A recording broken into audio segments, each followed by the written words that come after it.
Going on, everyone? Welcome back to another episode of Greels Reels. I'm your host, Robert Greeley, and today we have a guy who is just a captain wherever he goes. He was the captain of the Charlottetown Islanders, University of Ottawa GGs. That's right, Quinn O'Brien is joining us today for episode 54. We're just going to hop right into it. This is Greels Reels. I'm your host, Robert Greeley. Enjoy.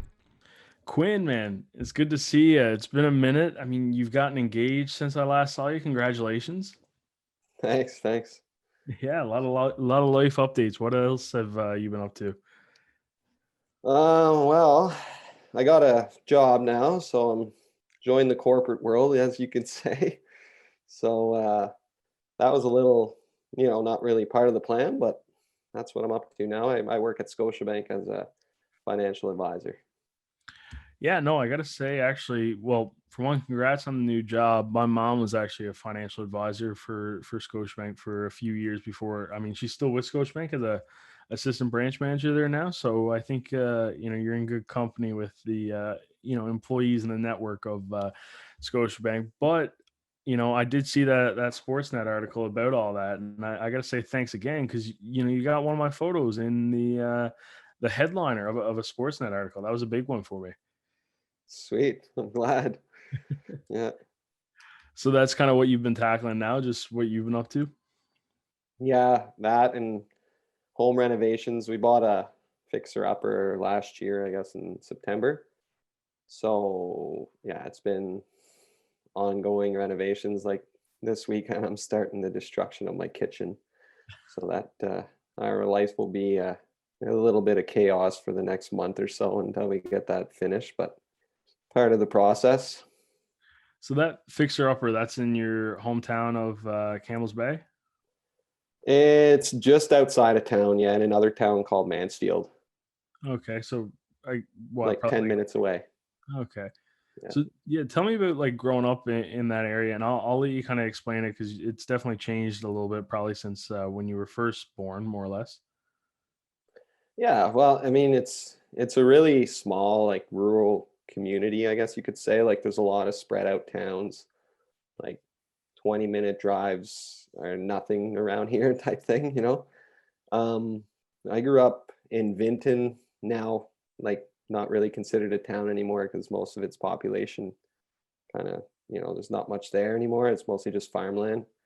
So I guess, but it's just on the outskirts of Campbell's Bay. So, and basically I grew up along the river, the Ottawa River, and we have a riverfront farm, and it was pretty good that I had three brothers to grow up with to kind of experience that, you know, outside of city life kind of thing. We all went through that together, and it was always, even teams 2-on-2. And, name the sport, we probably dabbled in it a little bit here and there over the years. So that's mostly, some of my fondest memories are playing road hockey on the dirt road in front of my house. Who's the most competitive O'Brien brother? Ooh, I don't like. I'd like to think I am, but in the same way, like I had two older brothers, one younger brother, and I'd say the oldest brother is extremely competitive, but also like the one just older than me, he can get pretty competitive when it comes to certain things. So Are you I'd say, the best hockey player though? yeah, well, I'm the most decorated one, put it that way. Like I don't know, we all played hockey at one point or another. Like uh, my oldest brother probably played the most competitive besides me. Um, and then the other two, probably like my younger brother probably could have played some pretty good hockey, but he decided to go a different route, probably when he hit Bantam. And my other brother, like just older than me, he was also a decent hockey player. He's probably gotten better now and playing like men's hockey and things like that. Hmm. So now tell me about like growing up on your farm and whatnot, your family's farm. A lot of early mornings, I'm guessing, or like what was the day to day like? So when I was really young, my grandfather, like he ran the farm. So my dad owned most of the cattle. It was Mhm. probably like a 75-25 split, but my grandpa had the neighboring farms. So we have like the original O'Brien land from like whenever our ancestors came over from Ireland. but the neighboring farm was a farm my grandpa had bought when he was younger. So my dad bought that farm from his brother, my grandfather's brother. And so they kind of ran the farm together, but mostly it was my grandfather because my dad was a trucker at the same time. So as far as like farming cattle and all that, like I was pretty young. So by the time my grandpa retired around the age of 80, he had sold and I was probably like 10. So like at that point, I had kind of driven a tractor here and there, but like nothing crazy. And then after that, my dad decided to start like a little hobby farm, or actually my older brother did, just older than me, Phil. And he started a hobby farm with pigs and chickens and goats. And then he decided, you know what, I'm gonna go living on the West Coast. So he packed up his stuff and left the farm behind for my dad to manage. But my dad was a trucker still, right? So my grandfather had retired and at that point had passed away. So like I remember being in like early years of high school, which is like, grade 7 in Quebec and grade 8.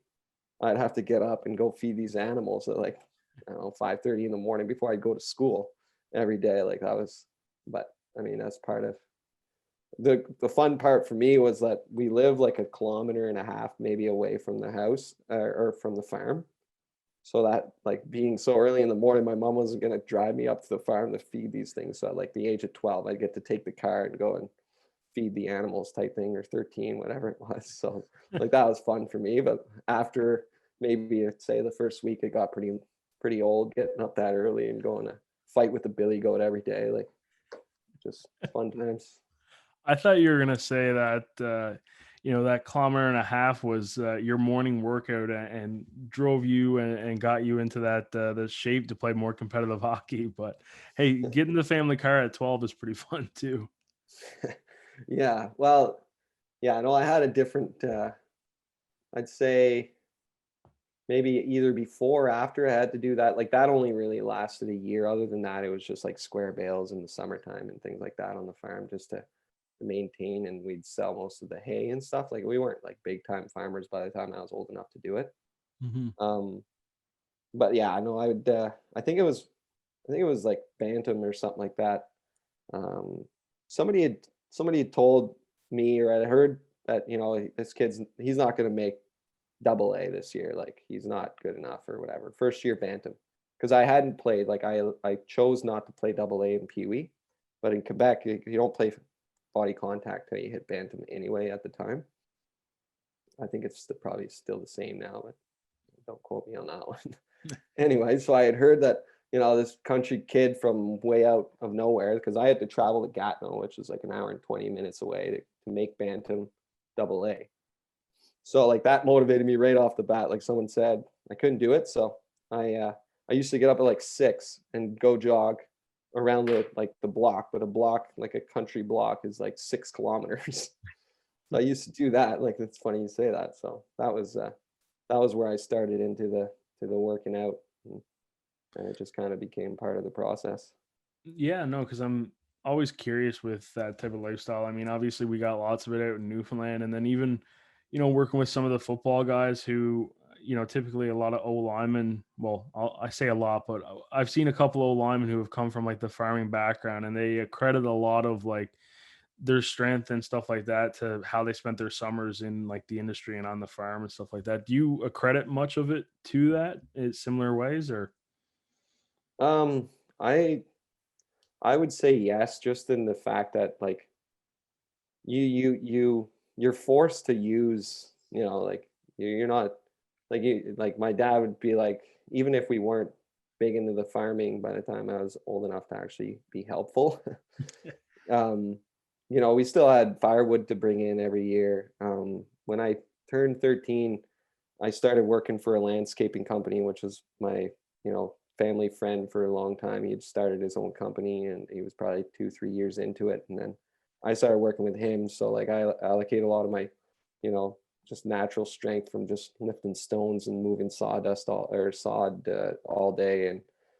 But yeah, I know. I think it's just like the country living. Like for me, like when my grandparents were living, it would be hop on my bike and pedal my bike all the way up to the farm and back and things like that. Like it's little things, like everyone bikes and stuff like that. But, anyway, anytime you wanted to get around, like there wasn't just you walk across the street to see a buddy. Like I used to take on little jobs in Campbell's Bay, which is like probably 5 to 10 kilometers away. And I'd bike all the way there to cut someone's lawn. That would pay me like $30. It'd take me 4 hours to go there and back, but like whatever, it was worth it for me at the time. And at the same time, you don't even realize, but you're building up that leg strength by pushing the bike up and down the hills to get there and back. They're getting a pretty good price on the dollar, eh? $30 for 4 hours of work plus the commute that you're giving yourself. Well, no, I included the commute. Still though, $30 for what, 4 hours? Yeah. At the time, it seemed like it was pretty good. I don't know if I'd be doing that today. When did you really accredit taking hockey as seriously as what you did? When did that moment happen? Is it the hour and a half commute to get to Gatineau to start playing bantam, like AAA, AA? Yeah, well, it was because right out of novice, I had to commute to play. Like my three brothers played in the Pontiac, we call it, like, but where you'd travel to Gatineau to play games on weekends. But practices were 10 minutes away, 20 minutes away maybe. But like for me, because I got into double letters right away, it was kind of like it was minimum an hour to practice. My mom and my dad was on the road all the time, so it was my mom with the four of us, and then she'd have to take off a whole evening to take me to practice, right? So I remember having like a conversation with like my brothers and my parents, and they're like, what, like your brothers are, you obviously have a natural talent or whatever, like they're good, they're okay with us doing this for you, but you have to promise us that whatever you do, you better be giving your 110%, because you won't be doing this for long if you're not, so like right there. But that was probably maybe a year or two into the competitive like double letters. And then when it came to bantam, then it was kind of like, yeah, like we're going to be like because double A was the highest you could play at the time in Quebec. And they're like, yeah, like now the price is going to go through the roof compared to what it was before. Make sure you're working hard as you can, and don't be taking shifts off. At least be showing that you're putting in your effort to, because we're sacrificing a lot for you, and you have three brothers at the same time. So I was kind of there where I bought in, you could say. Well, I mean, when you're seeing your parents devote so much extra time and effort, I'm sure even at a young age that resonates where you really don't want to let them down. Absolutely, it does. It motivates you big time. Now, when did the Q kind of become a thing on your radar where it was like, oh, okay, hey, I got a shot to, have a junior career here? That's actually a funny story. So, considering my background, just kind of coming out of the country and all that stuff, like I've been playing double letters now. I played bantam double A both years that I was bantam, and then again, I went and tried out for midget AAA, which in Quebec the midget AAA is kind of like the Q, like you get your own rink, your own bus, you have to go to school with the team and all this stuff. So, sure enough, after bantam, I made the team first year. Okay, like I think they had ranked like the four top guys out of Gatineau, and I think I was number 4, number 3, or something like that on the list. So like, however it turned out, I made the team over the other guys, and sure enough, I was on the team. And then I hear, and you might know the name of Vincent Dunn, who had played, like he was drafted to Senators and played a little bit with Binghamton and then the East Coast for a bit. And he was on the team as well, and he came out of the gate like that year like on fire. Like, he had a great year his first year as a 15-year-old in Midge AAA, and he had said at the beginning of the year, like, hey, like, I wonder what round I'm going to be ranked in when the first CSR comes out. I was like, what are you talking about? What round? Like, we're way too young to get drafted to the NHL. And he's like, well, no, like we get a chance, like we could get drafted to the Q this year. And I was like, what do you mean the Q? Like, what's the Q? Like, I know, well, the league that the whole Olympics playing. And I'm like, okay, yeah, that league. Oh, we have a chance to go in there. Like, I had no idea. Like, I was I was completely caught off guard by this. Like in the first month I was playing midget AAA, and I was like, Jesus. And then right after that, so I was kind of like, well, that's pretty fun. Like that would be a big step. We don't have to pay for hockey anymore. Um, you get a chance to go play for a team that's paying you somewhat, even though it's pennies at the time, but like you get all your equipment, all this stuff. Then all of a sudden I was like, wow, that's awesome. And then, sure enough, at the end of the year, I ended up getting drafted.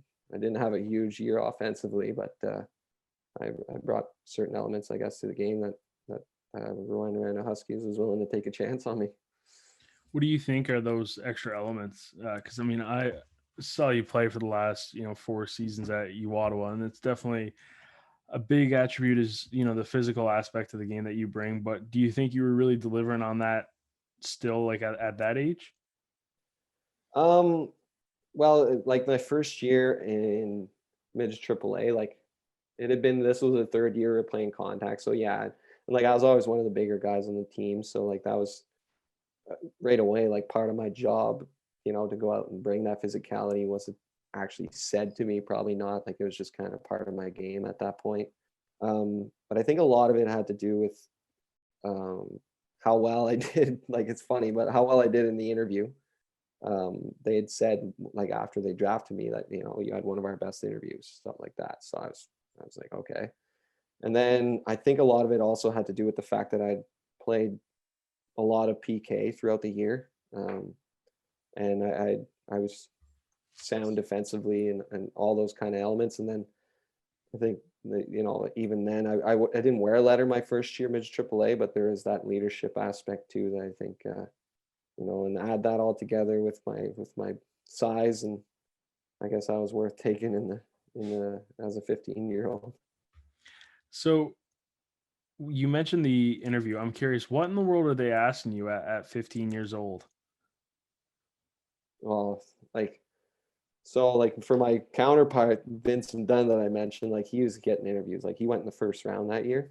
Mhm. So he's getting interviews like almost every team wanted to interview him, right? He was ranked and all that stuff. And whereas me, I was ranked a little further down the list, put it that way. But like so I had, I don't know, like maybe 6 or 7 different interviews type thing. I don't remember now, but I remember Rouyn's being like just easy flowing. Like I don't remember the specific questions, but like there's some of them were reflected like your character, where you come from, like what do you do in this circumstance, or like. And as far as that's as much as I can remember, to be honest with you. I remember preparing for them somewhat, like obviously like the classics, like what are you good at, what are you not good at type thing, or what's a flaw. So like, but most of the time when you do interviews they don't even ask you that. But yeah.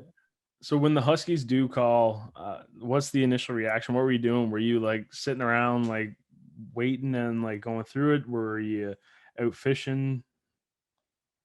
We went to the draft because I was ranked. I think I was ranked in the fifth round. So that time, there's 15-year-olds can only go in the first 5 rounds, and it just kind of made it a fun outing.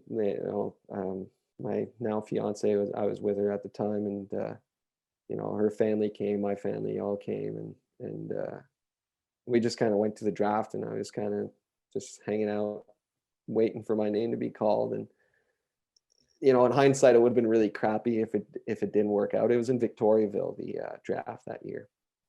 But sure enough, it was like the whole day was a really cool experience. And then like I had heard a lot of rumbling that I was going to go earlier, even though I think I scored 1 goal in during the regular season that year. But like people had been telling me, like the scouts that had been talking to me, my agent at the time was like, yeah, like I can see you probably going in the fourth round. So the fourth round comes along and all the names go, and I'm like, oh, I guess this isn't happening in the fourth round. And sure enough, I think it was the first or second pick in the fifth round. And they called my name, and I remember thinking before, once I started looking into what the Q was and all the different teams at the beginning of my 15-year-old season, I remember thinking Rouyn, not one of the places I want to go. Baie-Comeau, not one of the places I want to go. And obviously that changed after I got to know, like after I did the interview, and then I got drafted, and then I was just like so happy to get drafted. I didn't care, but it's just kind of ironic that I ended up in one of the places that I had kind of ruled out of one of my options.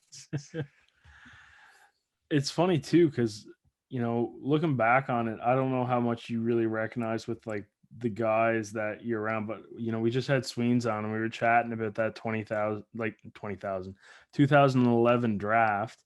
And man, that's a special one for the Q. You got, Duclair in there, Gauthier, Sweens, McKinnon, Huberto as well. Or sorry, Drouin. No, yeah, no, Rouyn, yeah. No, that was like the 95 birth year is pretty good year, I'd say. Like, yeah, I don't know if like McKinnon's obviously lived up and probably exceeded expectations at this point, but there's a lot of guys that I thought were going to do a lot better at this point. But yeah, no, that draft was pretty deep, and yeah, like for the Q itself, like those years, to look back and look at all the players he kind of played over and against or with over the years, like it's pretty cool now to watch. I can almost name one guy I've played either with or against on every team in the NHL, so that's pretty neat. Who do you think are some of like the top tier like guys that you played against in that era of the Q?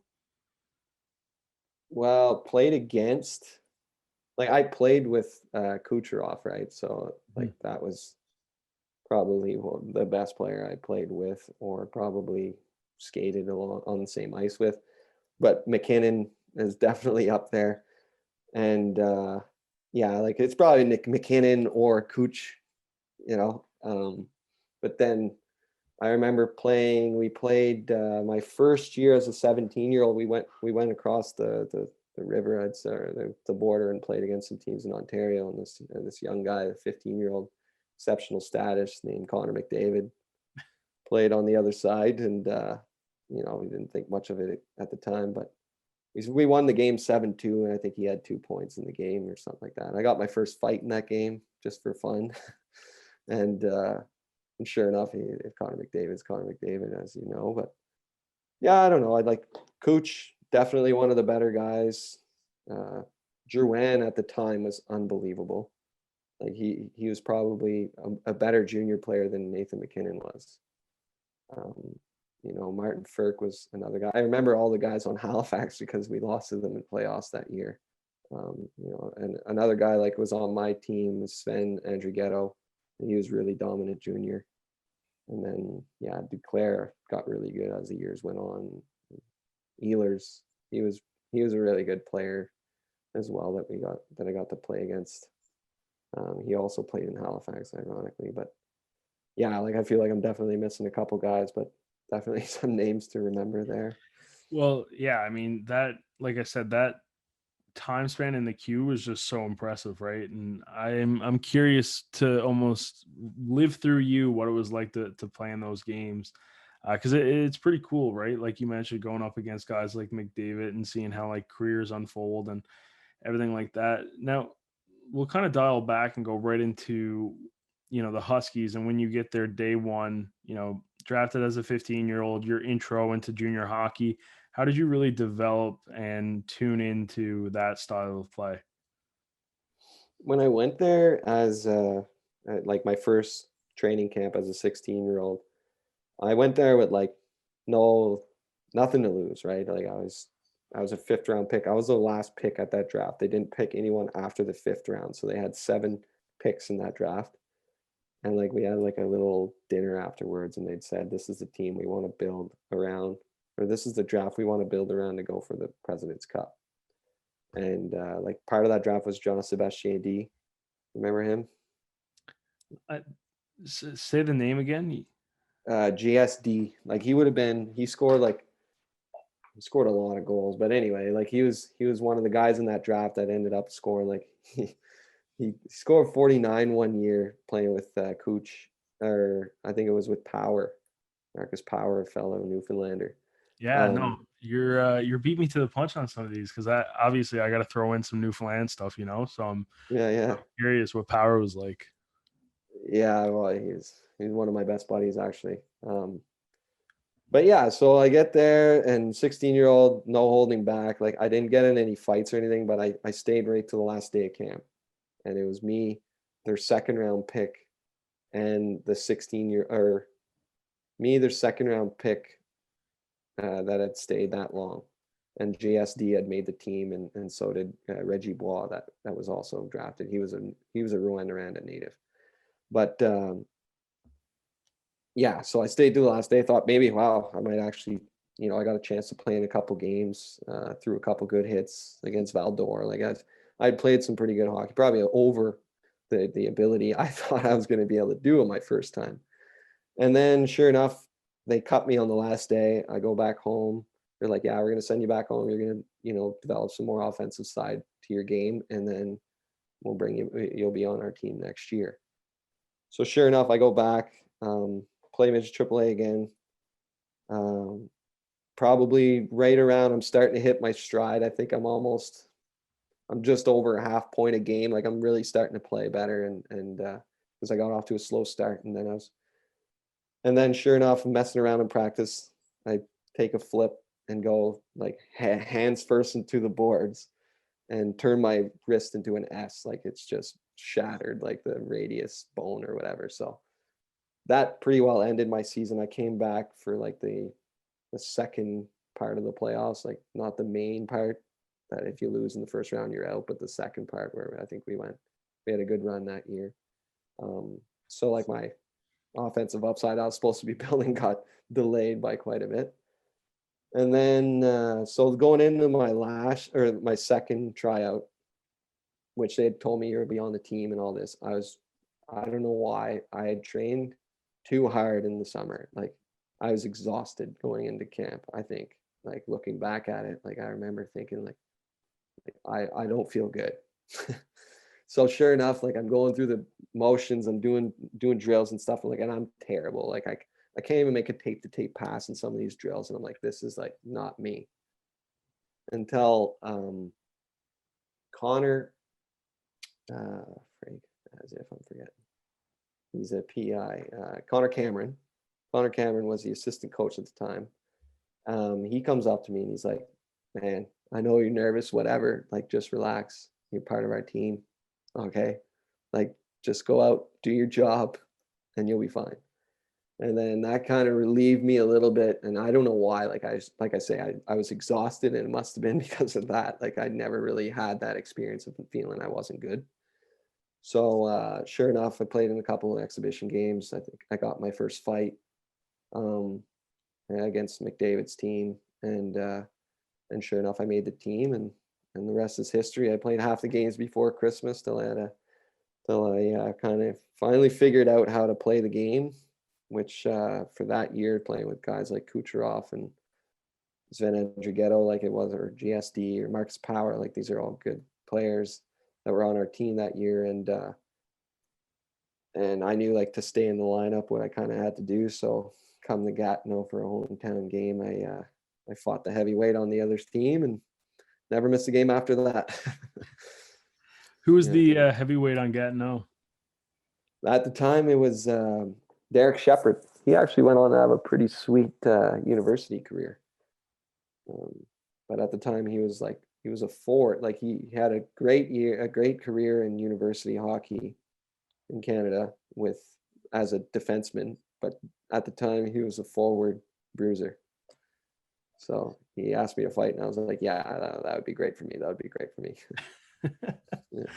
You just get the invite and you're like, yeah, you know what? Actually, it's funny because I've seen a bunch of clips coming out and like some of the podcasts that I've recorded, and there are so many different ways that guys ask for fights where it's actually pretty funny. And sometimes there's a lot of like gentleman aspects to it where like guys have come up and just been like, hey man, like please, I really got to get a fight in here. Yeah, no, that's exactly. It wasn't always the case, like, but against like, I think me and Shepard went at it 2 or 3 times, and every time it was always pretty amicable, like afterwards and stuff like that. So it wasn't, there was no hard feelings there. Where there probably are some fighters in the league that, I didn't like them and they didn't like me, and that's the way it goes. But for the most part, I've never really had. And once it's done, there's no point in holding the grudge. Like he was good enough to drop the gloves with you. Like, he's man enough to drop the gloves, or you're man enough to drop the gloves. Like, there's no reason to, I don't know. I never really had many bad experiences afterwards, but the emotions sometimes get to you in the heat of the moment. No, for sure. And it's yeah, I mean it's a big thing, right? Like it's a mutual respect because not everybody is willing to do it. And I mean, at the time too, it was really glorified in hockey, and now you're seeing more and more that it's kind of faded its way out of the game, which just kind of shows the testament of, I guess, really how tough it is to do that kind of role and perform like that night in and night out. Yeah. Well, like I kind of had a chance to experience that transition. Like I remember coming into the league, um, like guys had like 40 fights in a year. Like that's crazy. And then every year it seemed to just go down and down. And then by the time I was 20, and when I played as an overager, it was 10 fights maximum. That's when that new rule came out. And like never really bothered me because I never really fought more than 10 times. I think like my most fights in a year was like 11 times, including preseason. But like for some guys, like, they that was part of their way of contributing every single night was to go out and fight somebody. And I always thought I didn't need to do that every single night. So the 10 fight rule never really impacted me that much, but it's still, you saw a transition from having like teams having strictly goons on their fourth line that if you go out and hit somebody, you can guarantee the next time you step on the ice, they're sending that guy after you, to like, okay, this guy can play hockey, but by the way, he's also tough. So Mhm. it's, yeah.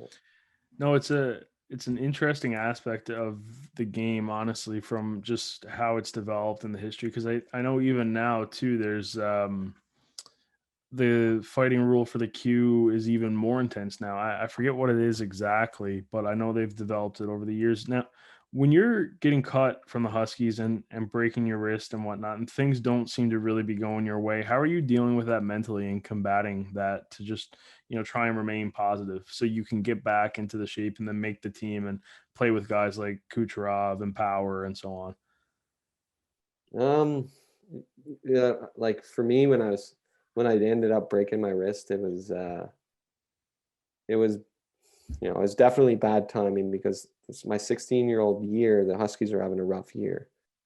Like, so like there was rumbles. I could have gone and finished the year as a 16-year-old, and literally like 20 days before I was going up to play, because they were calling me up between Christmas and New Year's to play a couple games. And then my agent had said, there's a good chance they might keep you to continue developing you there. Anyway, it didn't happen. So like that was pretty bummed out for a little while. And but I think I always turn back to, I always try and keep a positive attitude, like try and see the better part or the better angle, take the better approach. And for me, like I still had school, right? And school is always a big part of what, like, being a being I was a hockey player first at the time, but like I was also a student. And I just kind of focused a little bit more on school and that aspect of things, and then showed up to the rink as much as I could and tried to be around my teammates. And I think that's one of the most important things when you're injured too, is to maintain that connection with your teammates. If you kind of isolate yourself because you're not playing or you're not dressing up, that can make things a lot harder. And being around the guys is always a good thing to have, especially when you're injured. So I tried to do that as much as I could and hang out and like I say, focus on school. Hmm. No, I mean it's a wise advice because there is such a large disconnect when you feel like you can't contribute every night like everybody else is, right? So when you have that prolonged period of time where there's nothing that you can do about, getting into the lineup, remaining connected, keeping that chemistry is honestly good for the healing process. And then just honestly in overall hockey performance, and once you get back, beneficial as well. Yeah, and for me, it always kind of motivated me too, right? Like you can play 56 games in a year in the queue, and like think night in, night out, oh my God, it would be nice to have a break because I'm playing this 3-on-3 this weekend or whatever. But as soon as you miss one game, I was watching that game thinking, this is awful. Like I wish I was down there, not up here type thing. So And it was probably the same thing for me at the time. And obviously I had that motivation to get back on the ice because I had the queue that was waiting kind of thing. So all that together. But yeah, absolutely. Like being around your team is one of the main ways you can heal for sure, in my opinion. Now you've brought him up once before.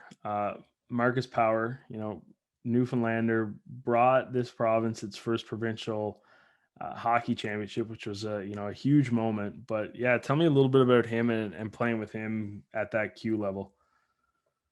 Like so when I came into the league in Rouen, there was I wouldn't say there was a clique like between English and French guys, and I was kind of in between because I was completely bilingual. But so like after let's say like a couple months of being the rookie or whatnot, like let's say like Marcus Power was a big part of me feeling part of the team.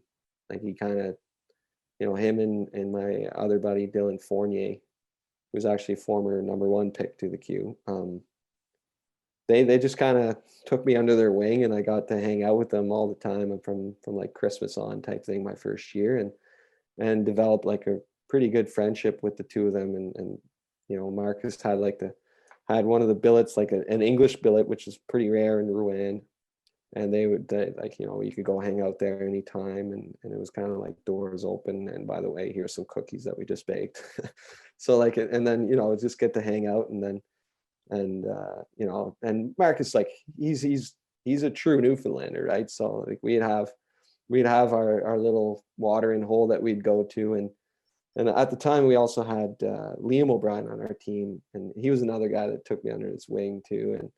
And so like basically all the English guys just would kind of meet up, and then we had a bar called Le Sportif, that we'd go like on a Tuesday night and have beers. Like the place was empty and free popcorn and quart beers. Like so, and Marcus loved this place. Marcus would walk into this place and like right away pulling out his nickels and dimes to go and put it in the jukebox because he could pick the songs he wanted.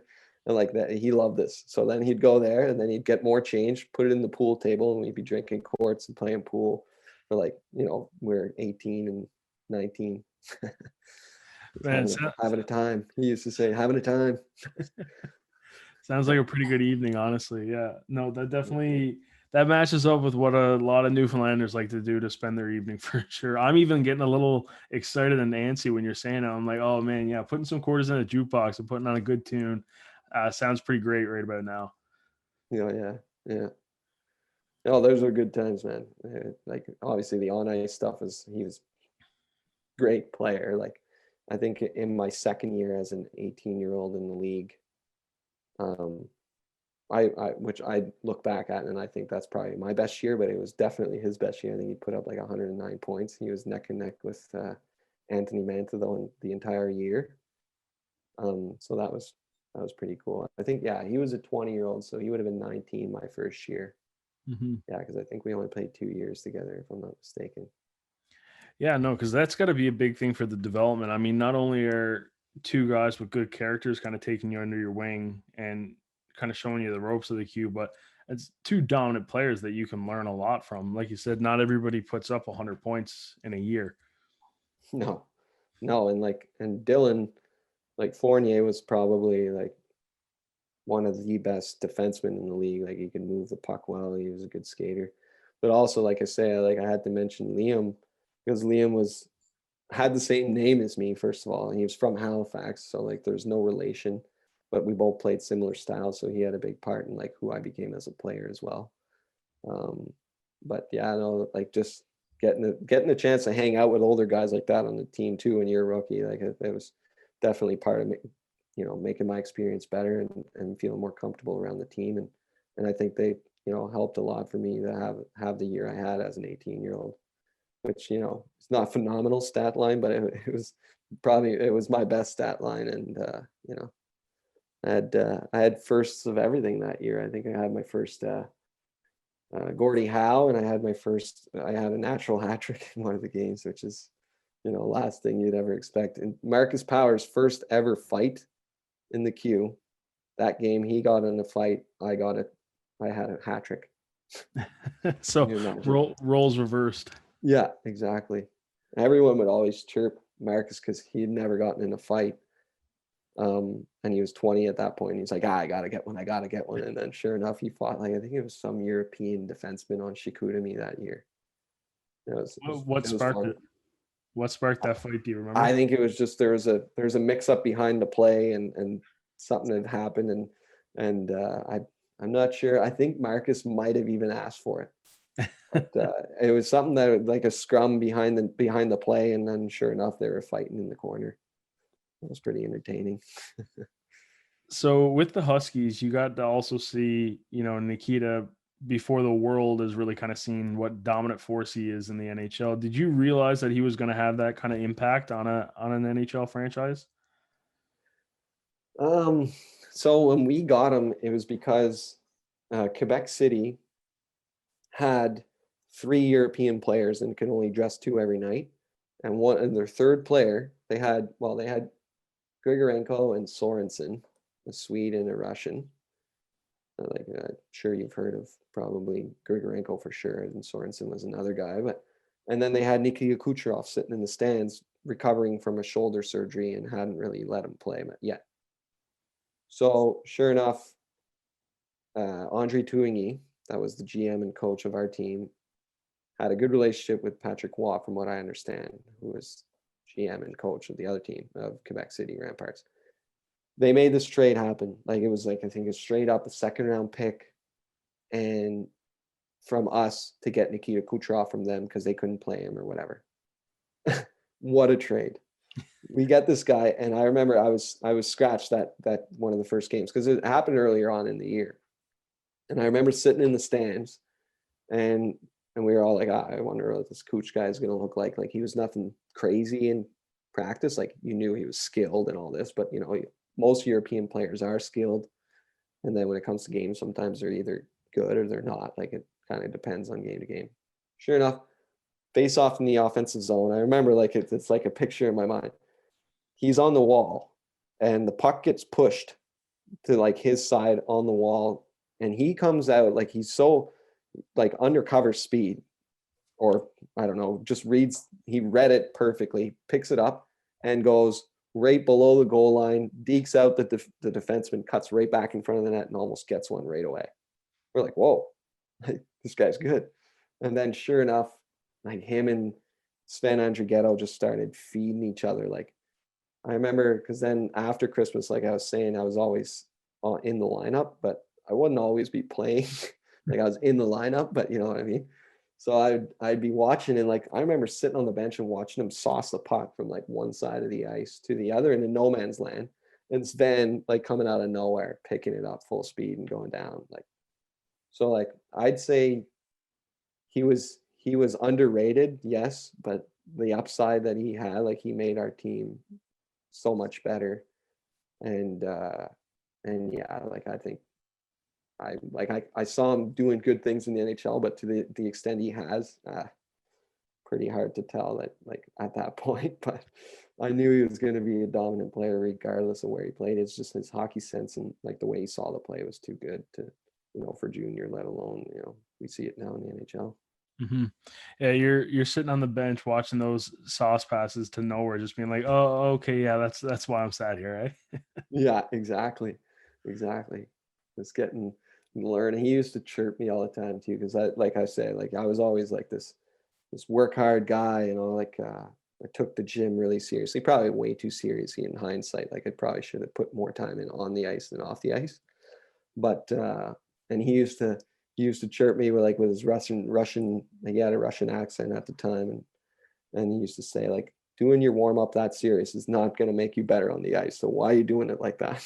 And like, and just he because he eventually kind of became part of our little group with Marcus Power and Fournier and things like that. Because anyway, so it was pretty.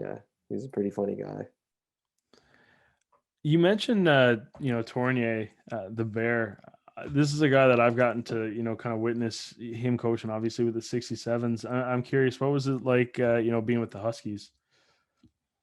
Man, he is a pro. Like like the first thing. Like he knows how to be a pro too. Like I remember when I first got there in Rouen, he like I only had him my first year because after that he went on to the NHL. But he was he would walk into the room and explain everything in English, English, English, English, but like he's like pure French. And at the time, like you still kind of notice when he's doing interviews, but like way better. At the time, he's probably still like, he's been coaching for a few years and he's adopted teaching hockey in English and all this stuff, but like you can still tell he's very much still French. And well, I mean, still French. You'll always be French if you're French, right? But um, his accent was still very much there, or stronger even. So like he would go on and go on and go on, and then at the end, like or one of the first practices, he was like, you know what, like there's no sense in me speak. Like it's all about being pros, and I don't care if you come from the most northern or French community in Quebec. We are all going to speak English on this team because English is hockey's language. And if you want to go to the NHL, if I want to go to the NHL, it benefits all of us to learn how to speak the language. And like it was a weird approach. Like I'd never heard somebody say that, and that's just kind of a testament to like how serious he is about his career and the steps he has to take to get to where he wants to be. And he was a big part of of I think the leader have eventually became, even though I was like smaller. I didn't get him as a coach for that long, but I remember he taught me how to deal with being scratched and things like that. Like I remember as a 17-year-old, I was like, this is terrible. Like why aren't I playing every night and all this? And like I was obviously showing frustration like as any kid would, right? And he pulled me in his office and he's like, you know what? Like, I don't care how frustrated, how mad you are. Do not show that in front of any of your teammates. You can smash sticks all day long if you want. But when you're around your teammates, you be supportive and happy, and then you just bear down and work hard. And like that's something that I've kept with me the rest of my, career. And so like yeah, he was like I say, a pro.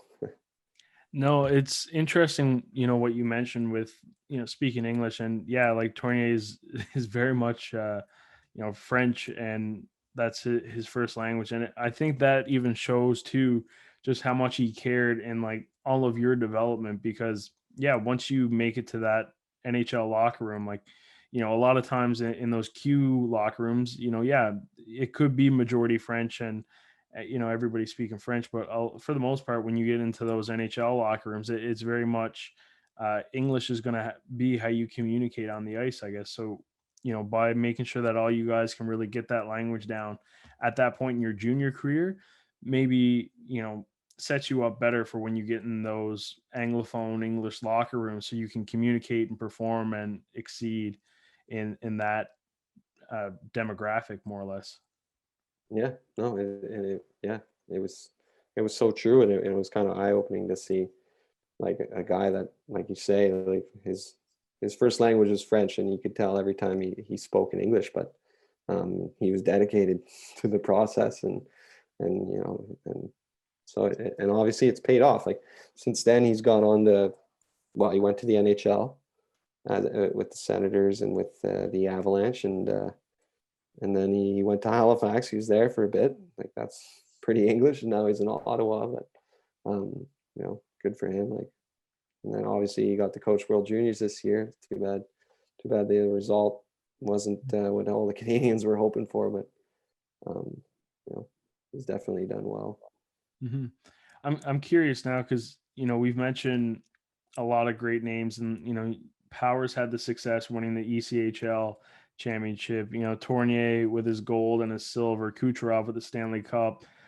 When guys that you've been around, that you've spent so much time with at different parts of your life, that's got to be special moments to see them excel in those different avenues. Absolutely. Like to think that I was teammates, with a guy that won the Stanley Cup. Like that's amazing. And then like World Juniors is a dream for every player. Like it doesn't matter what level, whatever. I think anyway. Like, I grew up playing on the outdoor rink, like pretending to be on Team Canada scoring the game winner type thing. Like I feel like that's something almost all hockey players kind of go through from Canada. But so like obviously that's unbelievable. And then like to see Power go from playing university hockey to playing in the East Coast and then winning championship. And he had a pretty prominent role on the team when that happened. So it's amazing for him. And I know how proud like he would have been to not only play in Newfoundland but actually bring the cup home to Newfoundland. Like that's pretty sweet. And I'm sure like it's probably one of his hockey highlights of all time for sure.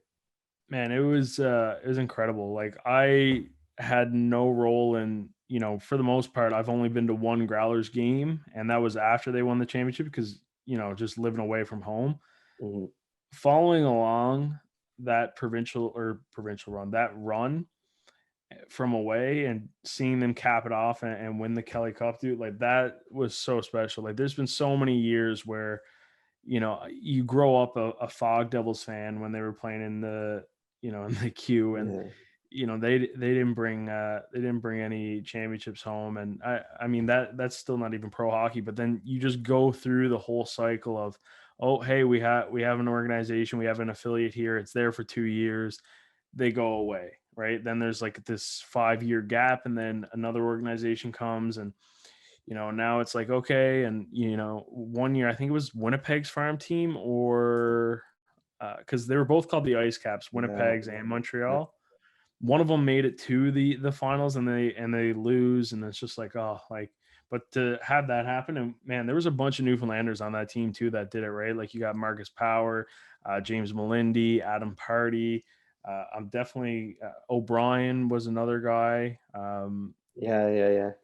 Yeah. He was also, we were four O'Briens in the league when I was in the queue at my first year.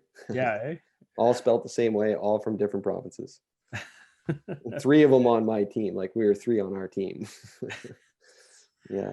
But yeah, that moment was Feel definitely like special. was would Cody Donaghy have been on that team? Maybe not. Uh, maybe I I'm know he trying to. was with the Leafs farm teams for a while, and but I don't Cody or remember Connor? Cody. Cody? I'm not sure. I know there was like a Connor, and sometimes too, like names just surpass. Oh Like yeah, if I don't see you at the rink for the most part, like if I'm following from afar, I'm bad with name. Like the second, like I know, like I've interacted with you, I'm perfect with the name. But if I just kind of yeah. know you from afar, it's hard for me to piece together who's who. No doubt. I'm terrible with names too, man.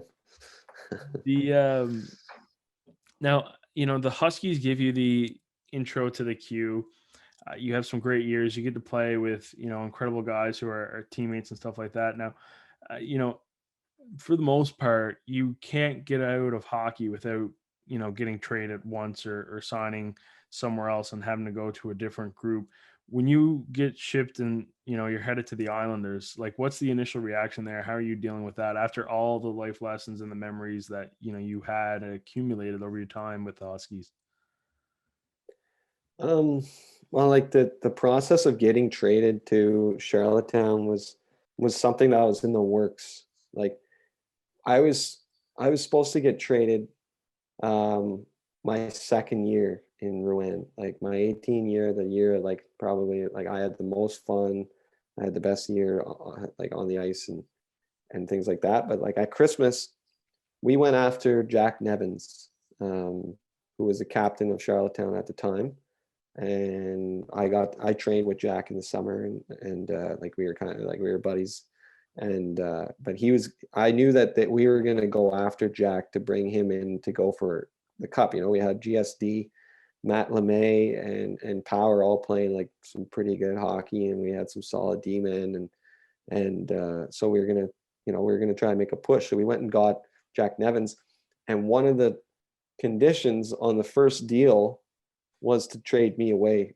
going back to Charlottetown, because Charlottetown had a lot of interest in me even at the time. So but Liam O'Brien, who was I believe he was captain at that point, had said to the GM and coach at the time, no, like don't trade him. my agent had called me, do you want to go to Charlottetown this year? I said, no, I want to be here, especially if Jack's coming to our team, and like, this is unreal. Like, I'm going to have another one of my buddies playing here, and like, we're going to make a push. And now this year I actually have a role that's going to be more than just encouraging the boys from the bench, Mhm. So, I was like, no, I'm going to stay. Like, I want to stay.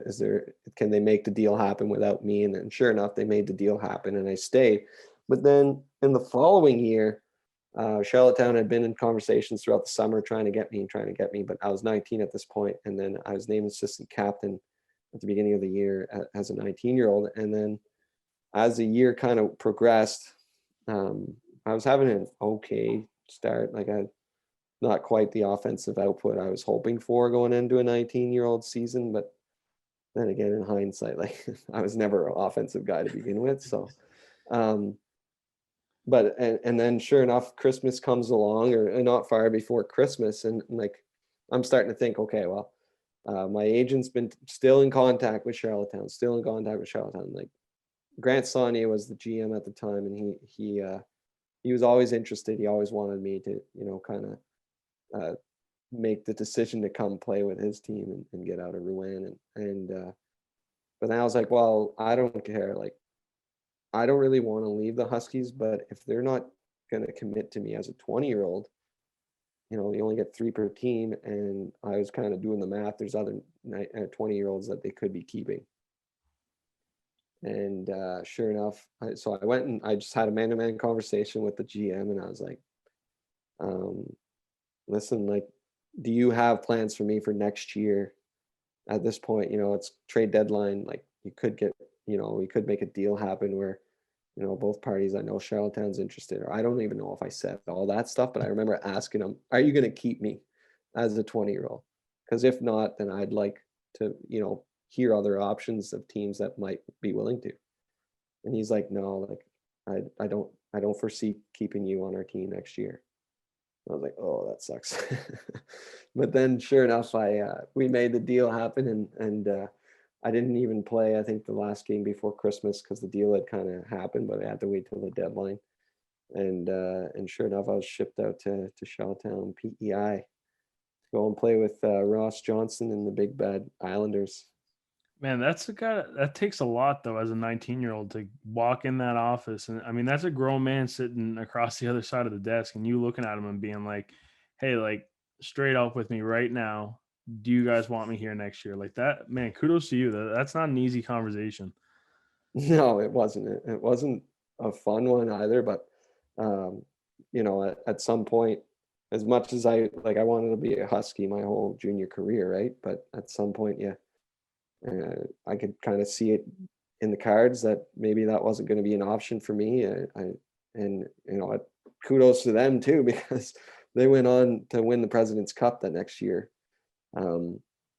So like, regardless, I think both parties got what they were looking for. Like, it's too bad. Like I say, I would have played as a Husky my whole career, but I definitely don't look back and think bad things about the Charlottetown. Like, that was amazing to go and see a different part of Canada and live on the East Coast instead of living way up north in Quebec. So it was fun. Yeah. So, I mean, tell me about that, Islanders team, because ironically, there was a potential deal for you to get traded for their captain. And then, fast forward a few games, you're now the captain of the Islanders. Yeah. Yeah. So like, I went there as a 19-year-old for the second half of the year, and we had I think the deepest playoff run that I think the Charlottetown Islanders had gone on, which they were pretty young and they're the new Charlottetown Islanders. But I feel like there's something about the first round. They hadn't gotten out of the first round in a while, and sure enough, we played against Sherbrooke in the first round, and we made pretty quick work of them, and then we ended up playing Quebec and losing. But so like that first year, like that was pretty good, and went there and brought another toughness element to their team, that it was already a very tough team, and like the whole dynamic of the team was very different from what I had been a part of in Rouen, where like it just felt like there there's a little bit more friction between the guys, and it was kind of like a feistier team. You know what I mean? Mhm. Um, Whereas in Rouen, like by the time I left Rouen, you know, I was saying there's a little bit of a disconnect between the French and the English in my first year. Well, by the time I'd left, like it was like everyone was just in love with everyone. Like we were just all kind of our little family in Rouen, and then I got to Charlottetown, and it was kind of like it was more like a brotherly, you know, like step on your throat kind of thing, like not in a bad way, but like I say, there's a lot more feistiness on that team, and which kind of opened my eyes to a different perspective around being a team. Like I only experienced the, you know, the family kind of, or the, you know, love brothers kind of thing, and then now I'm coming into like this fighting kind of team, and so that was fun, and it was another, you know, adjustment period, I'd say, but um, throughout the summer, I talked to Grant Saunier, and he said, "Listen, Quinn, like I know we had discussed, you know, we want to keep you as a 20-year-old, but I'll tell you right now, like I know you keep in shape and you do your job off the ice, but when you come into camp, like I want you to blow everyone else away off the ice." So I was like, okay, like sure. And then sure enough, he got canned, and they brought in Jesus. Oh, am I forgetting names right now? See what I was saying? I'm terrible with names. Um, Longtime Kingston Frontenac's coach. Anyway, he was the new GM coach, and he still named me captain upon my arrival, and I sure enough I listened to Grant and came into camp in shape, and did my job there, and then sure enough, you know, they named me captain, and it was a rough start to the season that year, to be honest. We had Daniel Sprong stay in the NHL for like the max time he could, right? Like the 10-game rule. And Philip Schlappick, that he's been in with the Senators for a while. He had kind of a rude awakening coming into camp that year because he had been drafted in the year before at the draft, a second round pick, and then he went into camp, I guess, with the same type of junior mentality, not being ready for the pros, and I guess they kind of ripped him apart and, you know, got him, or maybe yeah, I think it was that year anyway. So he had kind of had a slow start, and then like our offensive output wasn't there, and then like it was just not a great start to the year. I think we were like almost out of the playoffs, and then Christmas time, I broke my wrist defending a teammate, and then I missed the rest of the year. And then sure enough, they battled back. Daniel Sprong came back and started lighting up the lamp again, and the team went on a run. But before that, there's definitely an adjustment period. It was a tough team to be captain for, I'll tell you that much. Yeah. How are you managing and like dictating all those like roles and responsibilities when all these external factors are going on, and realistically everybody's looking for you for leadership, and here it is, you know, you break your wrist and all these other outside noises more or less and internal noises are happening. Yeah, like for me being named captain, like obviously huge honor, and like something that like, you know, I take a lot of pride in doing a good job, and things like that. But like every single time I've wore the C, you learn different parts of what that role brings. And for that team, it was, you know, I hadn't been there very long to have developed like long-term relationships with the guys. Like I was kind of, you know, I was not the new guy anymore, but I wasn't necessarily like the long time Islander either. Um, and to be a captain with the style of play I play, you know, it's not like you're going out there and you can pick up the team and go score 5 goals if you need it type thing. You know, like my way of playing as a captain is very different. Like I block a shot on the penalty kill, or I fight somebody, or I throw a hit, things like that. But when you're not scoring goals, you know, for me it was kind of like, okay, like I got to do something, and you know, and you tend to get away from what you're good at in response to what your team needs. And so I found myself kind of battling with that a little bit at the start of that year, trying to do too much and not just sticking to what makes me good at my role. And which, when you're struggling as a team, it makes sense that, you're trying to do too much, especially when you're wearing the captain. You're supposed to be the leader on that team. Whereas, that's probably one of the main elements I learned that year is, what makes me a good captain is not, lighting the lamp. It was doing other things and developing relationships, trying to manage. There's a little bit of, obviously when you're losing, there's always a lot of conflict. And then it was trying to put all that together and still go out and play a good game, and as far as I'm concerned, like I got my job done most nights and things like that. But it obviously, yeah, all came kind of crashing down when I broke my wrist at Christmas time, and it ended my junior career right there. I'd shattered my scaphoid bone in my right hand, so that was like minimum 3 months. So 3 months from January, gotta kind of imagine where that takes the team. So I think I was finally healed in there, like in the second round of the playoffs. So they kept me on the roster, but I wasn't going to be going back. How are you, like, I mean, that's, a sour note more or less to kind of cap off, incredible memories and a junior career. What'd you really do to kind of get through that period of time?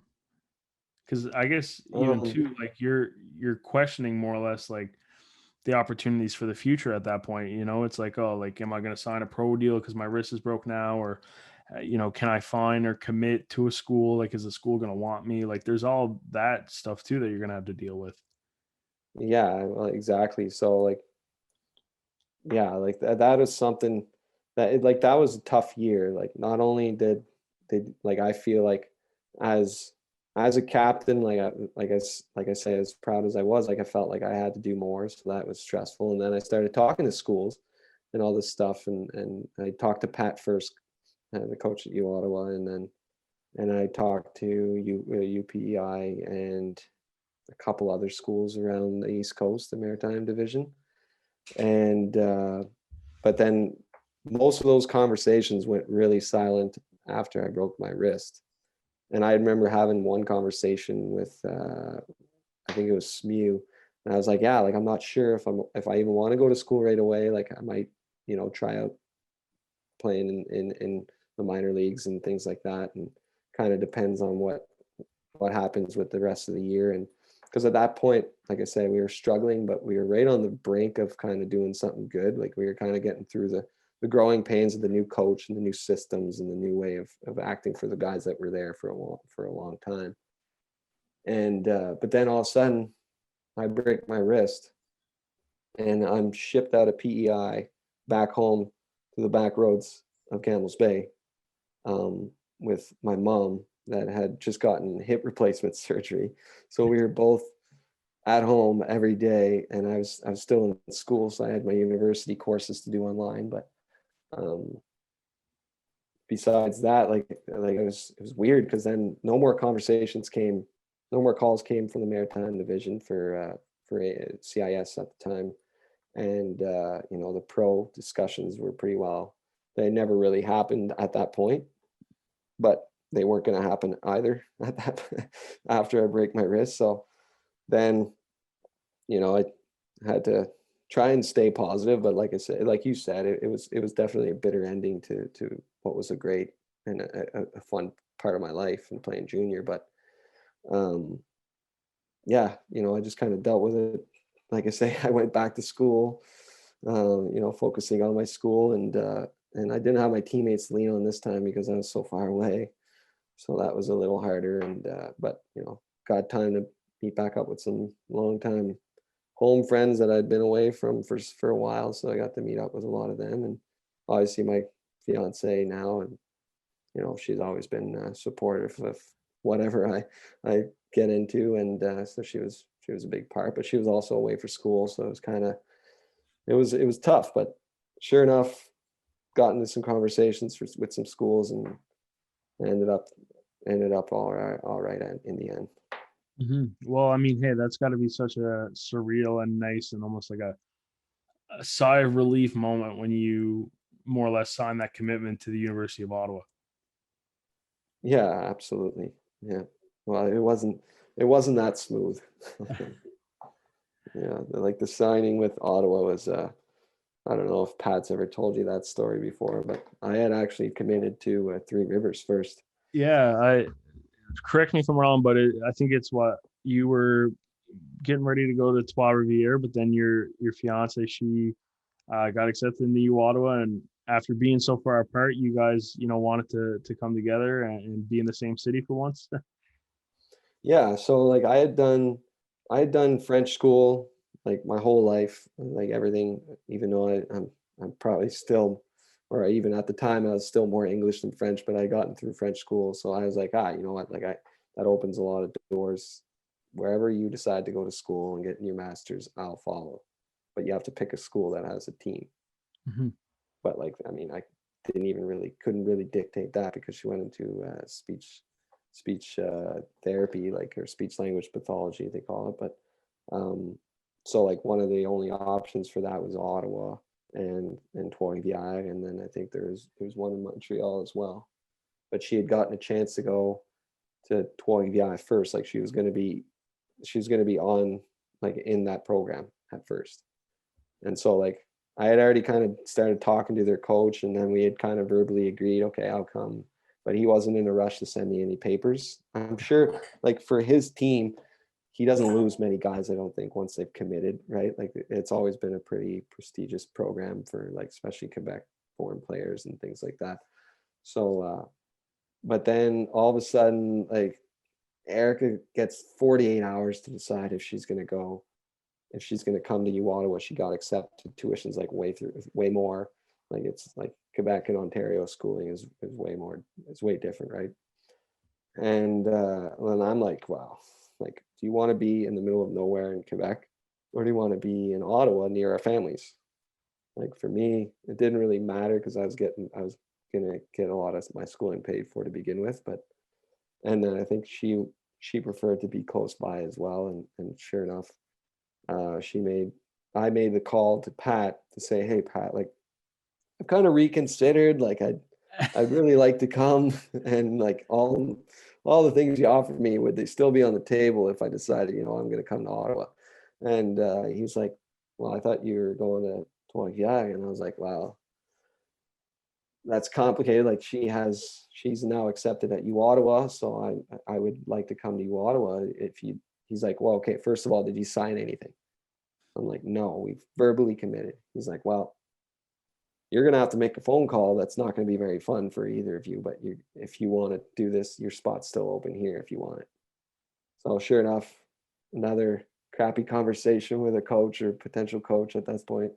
Call him up, and I'm like, hey, like, really sorry to have to do this, but I think my heart's close to home for now, and I think, it's a university that my brothers had gone to and graduated from, and I think I'd like to do the same.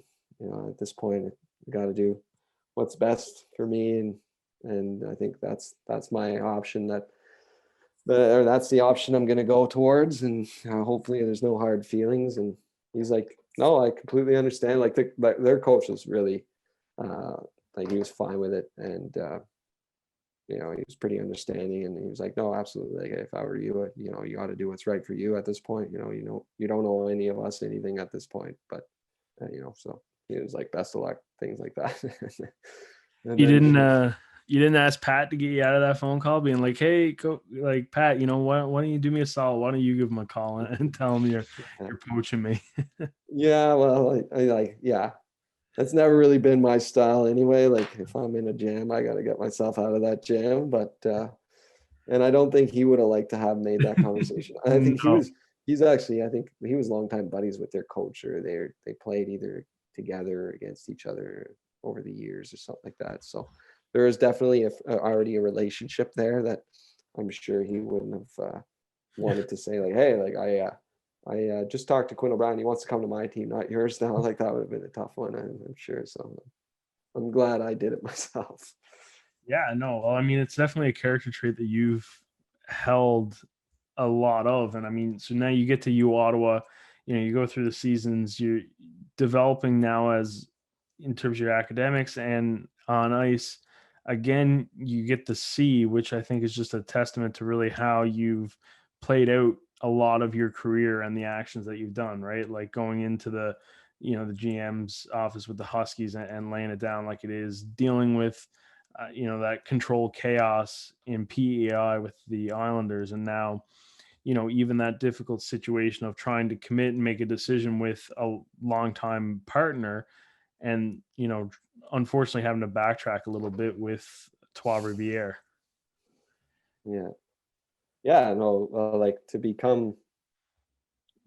come into U Ottawa and see like what we like in hindsight, made the program to be, and we didn't get the job completely done, but I think we established a good path for years to come, and to be able to say like, yeah, I was the one of the or the third, I guess, captain of the new program, but the first captain of the reboot group kind of thing, I guess you could say.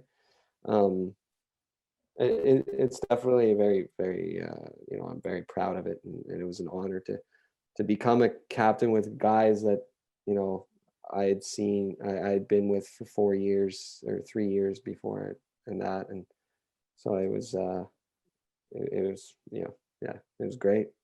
Again, lots of challenges when you become captain of anything, and or of any team, and I think with that team, it was mostly just dealing with the fact that I was now captain of a bunch of my best buddies kind of thing, and knowing how to deal with that properly, to not ruin your friendship, but also kind of demand respect and things like that, or gain their respect kind of thing. So, Hmm. How did it feel when you got to hand the captaincy off to Mongo? oh man, like that guy from day one, he came into the room.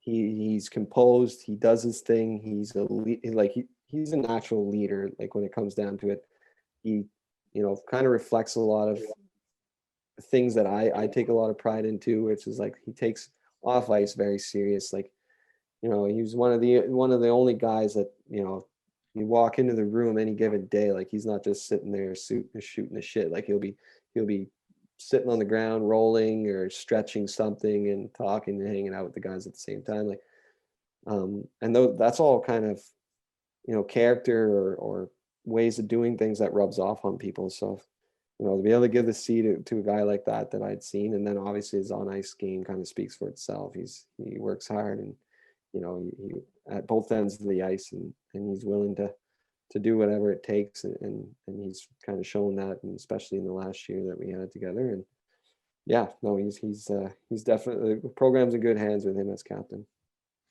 Now, Quinn, we've chatted about a lot, the highs and the lows of junior hockey, looking back on everything, the great moments of, winning a lot of games, playing with incredible players, getting traded, everything and so much more. Looking back on it now, just kind of sitting, you're starting your career, Scotiabank financial advisor, reflect on, the hockey player, Quinn O'Brien for me.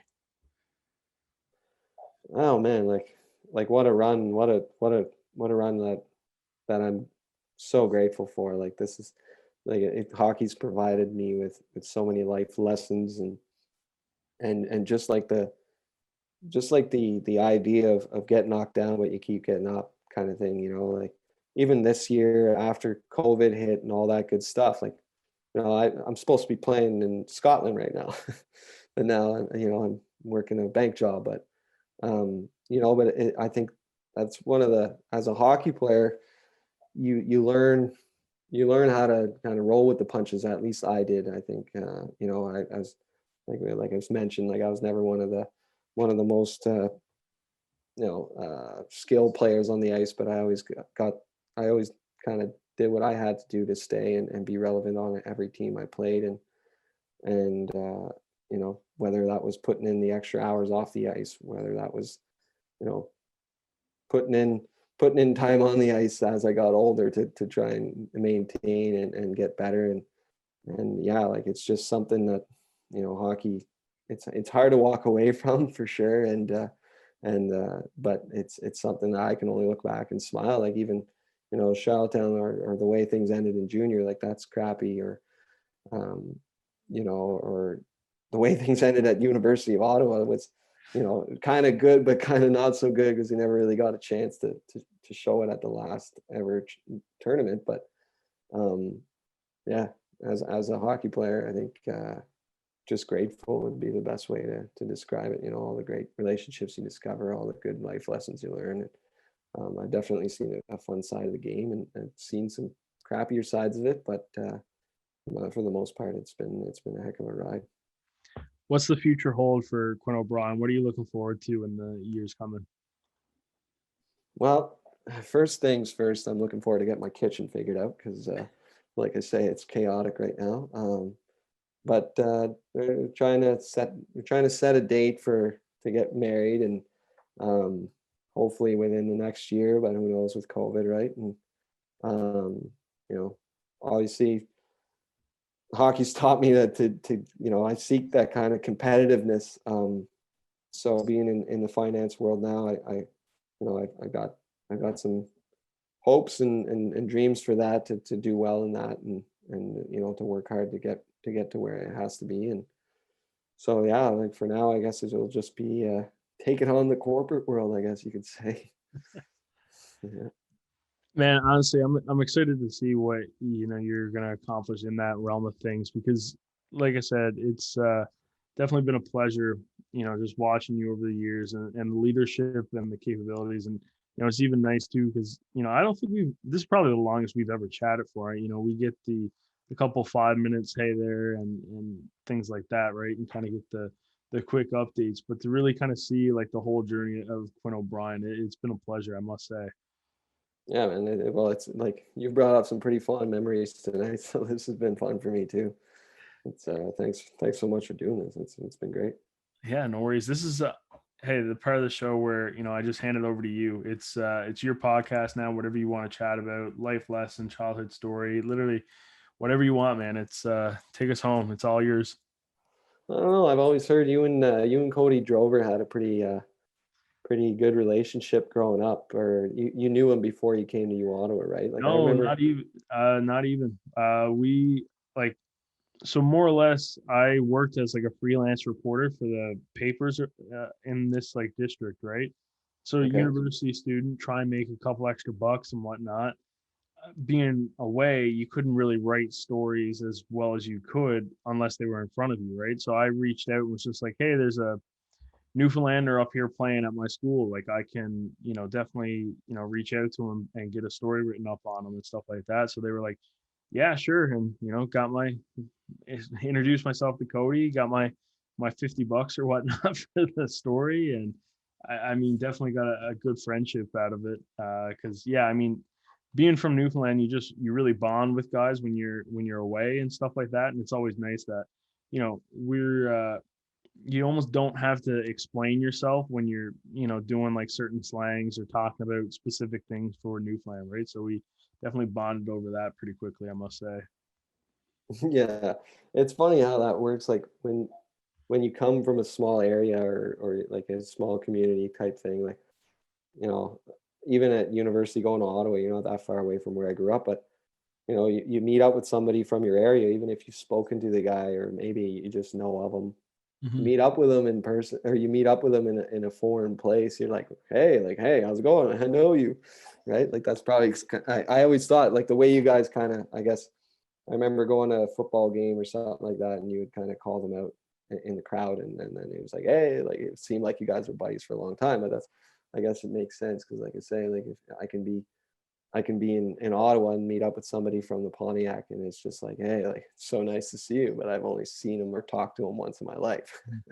Well, it's just there's a certain amount of pride too, right? Like I want to see him succeed more or less, because it paves the way easier for Newfoundlanders, right? Like, I mean, Mhm. obviously Cody had a fantastic career with the GGs, right? So now, next time there's a Newfoundlander coming up, and a coach is thinking about him, and oh, okay, maybe he doesn't have the accolades or the certain amount of tape that he needs to get recruited. He's just like, well, you know what, man? Like, hey, because of what that Drover kid did, I'm gonna take a shot on this Newfoundlander, right? So you just, I mean, obviously we've, developed a friendship over the last, 3-4 years and whatnot, but yeah, like you just always initially just want to see everybody excel, right? Especially from your area.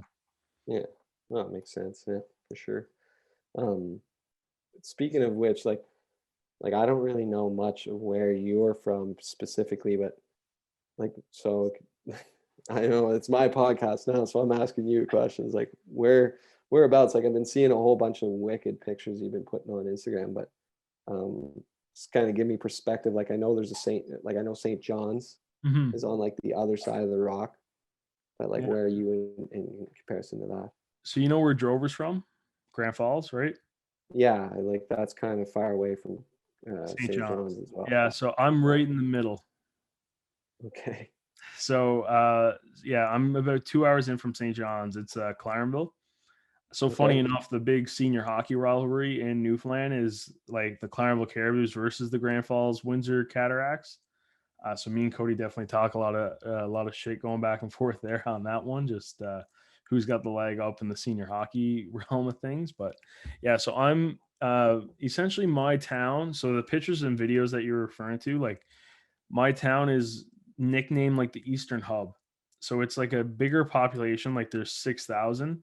And we have a lot of smaller communities that kind of come to Claremont for, say, like maybe groceries or medical appointments or even sometimes hockey and sport and things like that. So, um, yeah, that's like an hour. Like, so Claremville's, yeah, we're 2 hours from St. John's, and then like that, our community. If you drive like a half hour, you're in Port Rexton. The video you're referencing is in like Bonavista, which is an hour. So like, we're almost, for a lot of tourists too, when they're driving, they'll stop in, get their gas, use the washroom, get a coffee, and then drive down that like Trinity area more or less. So yeah, that's Okay. kind of the part of the island I'm from. That's pretty neat.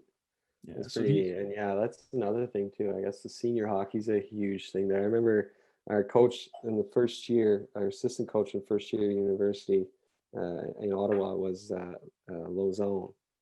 yeah, And I guess he so had a that was pretty another guy prestigious I did. career. So funny enough, Lazone for me as a kid, he was like, I'll say like he was the shit basically. Like everybody wanted to be like Yeah. Ryan Lazone. He was so nasty on that ice and was absolutely dominant for the Caribous. Like, so it was funny enough when I found out he was announced as the assistant coach. He and like they announced that signing more or less of him. I think the day I actually committed to the University of Ottawa. So like I was stoked. I was like, "Hey, this is cool." And then I did a story on Lazone too. I did it like over the phone, so I never got to meet him or whatnot. But same kind of thing with Cody. I do with Ryan. Okay. Mm. Yeah. I well, man, you say like he was good. Like I remember doing some doing like shinny with him on the ice, like or whatever. We'd play some fun games. The coaches would get involved because obviously all our coaches were all had like pretty good hockey careers, right? So, Mm. um, but he was definitely silky, like.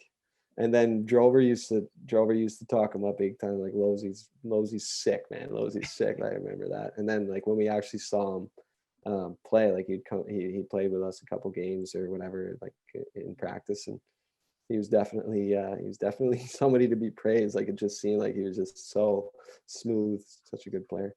He very much like dominated that league for sure when he played. Like he was special to watch. We uh we don't get many guys from, because I'm trying to, he's from Nova Scotia, I think, right? Or is he like, Yeah, no, I think he is. Yeah, yeah, so like the imports that kind of come in and play for the most part, like um like they typically dominate the league, but he just like took it a step up. Like it was crazy. something tells me maybe his connections to Montreal too. I'm not sure, but yeah, I feel like well, he's not from Newfoundland, that's for sure. But yeah, that's. I mean, I didn't know like men's hockey around here is beer league, like whatever. But I guess The herder, I mean, there's been like hometown hockey features on it. Like it is the best kept secret in Canada, man. Like that's what I hear. Like everyone says, like men's hockey, Newfoundland, that's the place to play. Like that's awesome. Dude, it's incredible. I'm lucky enough to kind of have that like front row seat to it of like because that was where it all really started for me in terms of like being a reporter and like Mhm. broadcasting and whatnot. And like, dude, like even the opportunities that, like interviewing guys like Terry Ryan, 1995 first round pick to the Canadians, right? Like, and I'm doing that at like 16, 15 years old. Like that, for the most part, doesn't even make sense, right? But it's cool, man. It's special. Yeah. And I mean, Terry brought guys like Aaron Asham. I mean, his stint in the senior hockey was short, but yeah, like Aaron Asham was coming there. We've had Memorial Cup champions play, like guys with incredible Q careers. Like it's mind blowing. Yeah, well, man. Well, you might be having the all-time assist holder play there one day, hopefully too. Honestly, dude, that'd be so fun. Like I say funny in the sense of just like out of joy. It would be, man. I hope. Listen, Drover. I don't know if Drover's gonna listen to all of this, but Drover, if you're listening, I hope you like play like 3 games for Grand Falls and then get traded to Clarenville. Yeah, there you go. Yeah, yeah, We'll yeah. see. I don't know, man. That sounds like fun. Like I know they just started a men's hockey league around here. That has like a lot of ex-junior players playing in it yet, but COVID obviously shut that down this year, so they're going to go into the third year. There's actually a team right here, like where my house is in Mansfield. So, Okay. um, yeah. Maybe you'll lace up from them one day. Oh, perhaps that could be an option for sure. Right now, I just want to play anywhere at this point. Like, you Mhm. know, I was playing in a beer league not long ago, and then yeah, mostly mostly just taking advantage of ice fishing and being isolated in my house to destroy stuff.